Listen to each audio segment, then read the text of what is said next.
That was a 7-week study abroad. We went up into the mountains, so we were kind of isolated, and we had a homestay, which meant that we were living with Peruvian families. And then I was working in a hospital, so what's really cool about this program is it takes your interests and it kind of gives you an internship within the city. So my internship was in the hospital because I'm really interested in nutrition and medical anthropology. So I was able to interview the women at the hospital who had anemia, and I was able to ask them about their eating habits, and we did some demonstrations where we taught the women how to prepare their dishes so that they had more iron in them, and it turned out to be exactly what I wanted. So it really helped me visualize what my future would look like. It was really challenging. I was really shy speaking Spanish at first, so it was really nerve-wracking having to eat dinner with a Peruvian family that did not know a lick of English.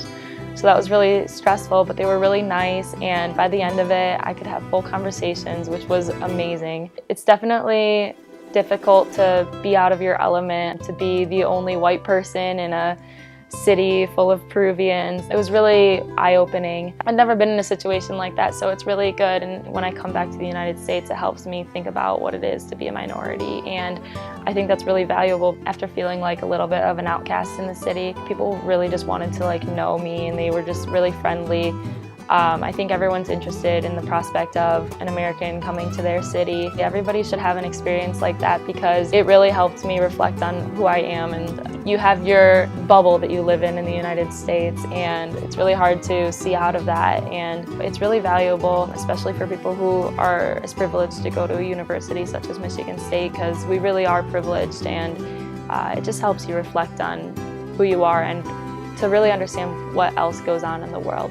Sometimes I would learn something such as literacy rates or anemia rates, and I would just be so shocked to hear the high numbers of those because sadly enough it never occurred to me that these things were going on to the extent that they were. It really helps me want to do more. It makes me want to go back, and it just makes me appreciate what I have.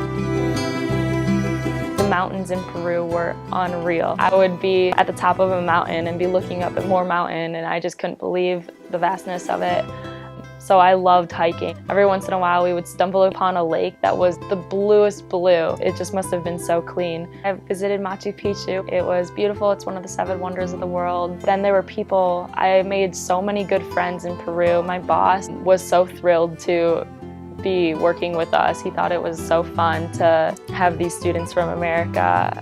And my host parents were amazing people. I loved getting to know them. My host sister, I will never forget my little sister, because I've never had a sister before, and she was the sweetest little girl, and she was 9 years old, and she would help me with my Spanish.